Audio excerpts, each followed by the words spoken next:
नमस्कार साथियों, आपके अपने चैनल कृष्णा प्रिया में आपका हार्दिक स्वागत है। मित्रों, श्रद्धा से किया गया कर्म श्राद्ध कहलाता है। पितरों की मुक्ति के लिए श्रद्धा पूर्वक किए गए कर्म को श्राद्ध कहते हैं। भाद्रपद की पूर्णिमा से अश्विन कृष्ण पक्ष की अमावस्या तक कुल 16 दिन तक श्राद्ध रहते हैं। इन 16 दिन तक हमारे पितृ सूक्ष्म रूप से हमारे घर में विराजमान रहते हैं। श्राद्ध पक्ष में पितरों के लिए किए गए तर्पण से पितृदोष से मुक्ति मिलती है। माना जाता है यह पितरों का पर्व है। कुंडली में जब सूर्य या चंद्रमा के साथ राहु या केतु बैठ जाएं तो पितृदोष माना जाता है। सूर्य को पिता और चंद्रमा को माता माना गया है।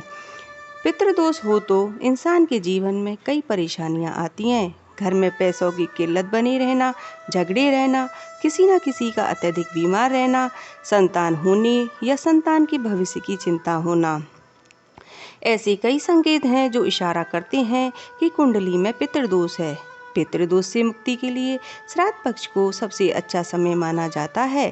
श्राद्ध पक्ष में धूपदान, तर्पण, पिंडदान और ब्राह्मण भोज से पितरों को प्रसन्न किया जाता है। अगर आप श्रद्धा या श्राद्ध या तर्पण से पितरों को शांति नहीं दे पा रहे हैं तो एक और आसान तरीका है जिससे आप पितृदोष से मुक्ति पा सकते हैं। भगवत गीता के पाठ से भी पितृदोष से मुक्ति पाई जा सकती है। इसका 7वां अध्याय पितृ मुक्ति और मोक्ष से जुड़ा है। इस अध्याय का नाम है ज्ञान विज्ञान योग। श्राद्ध में 7वें अध्याय का मातम पढ़कर फिर पूरे अध्याय का पाठ करना चाहिए और इस पाठ का फल उस आत्मा को समर्पित करना चाहिए जिसका आप श्राद्ध करते हैं। इस अध्याय का पाठ श्राद्ध में जितना हो सके उतना करें। 16 दिन में इस पाठ को निरंतर करते रहें। अगर निरंतर ना करें तो एक बार तो अवश्य करें। इससे पितरों को तृप्ति मिलेगी और मुक्ति भी। तो मित्रों, आइए अब हम इसके मातम के बारे में जान लेते हैं। मातम इस प्रकार है। भगवान शिव माता पार्वती से कहते हैं कि मैं तुम्हें 7वें अध्याय का मातम सुनाता हूँ, जिसे सुनकर अमृत राशि भर जाती है। पाटलिपुत्र में एक शंकुकर्ण नाम का ब्राह्मण रहता था। उसने बहुत दान कमाया और वेश्यावृत्ति में पड़ गया, किंतु कभी न देवताओं का पूजन किया और न ही पितरों का तर्पण किया और न ही किसी गरीब को भोजन कराया।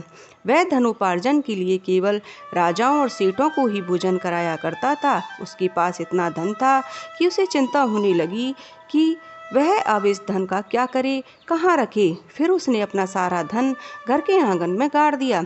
जब वह अपना चौथा विवाह करने के लिए गया था तब किसी सर्प ने उसकी बाह पर काट लिया। उसके बाद कुछ ही क्षणों में उसके प्राण पखेरु उड़ गए और कुछ समय बाद वह सर्प योनि में उत्पन्न हुआ, परंतु उसका चित्त अभी भी धन की वासनाओं से बंधा हुआ था।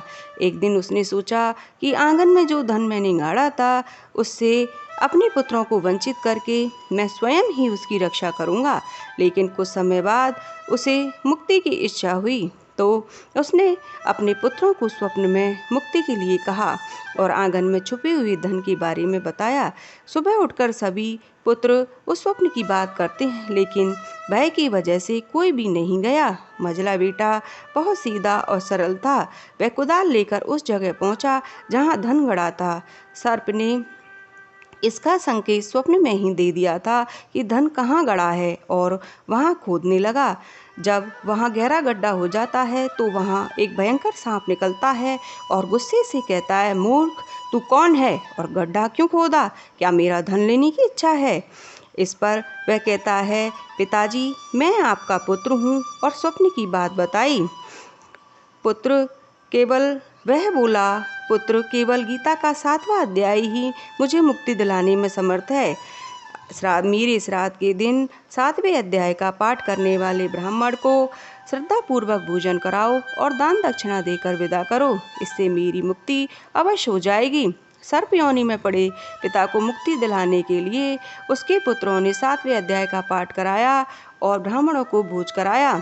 इससे उसको मुक्ति मिली और उसने दिव्य देह धारण की तथा अपनी सारी संपत्ति अपने पुत्रों को दे दी।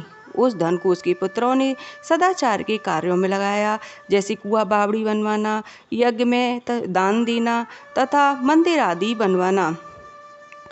जो मनुष्य 7वें अध्याय का पाठ करता है उसे इस जीवन की सारी समस्याओं से मुक्ति मिल जाती है।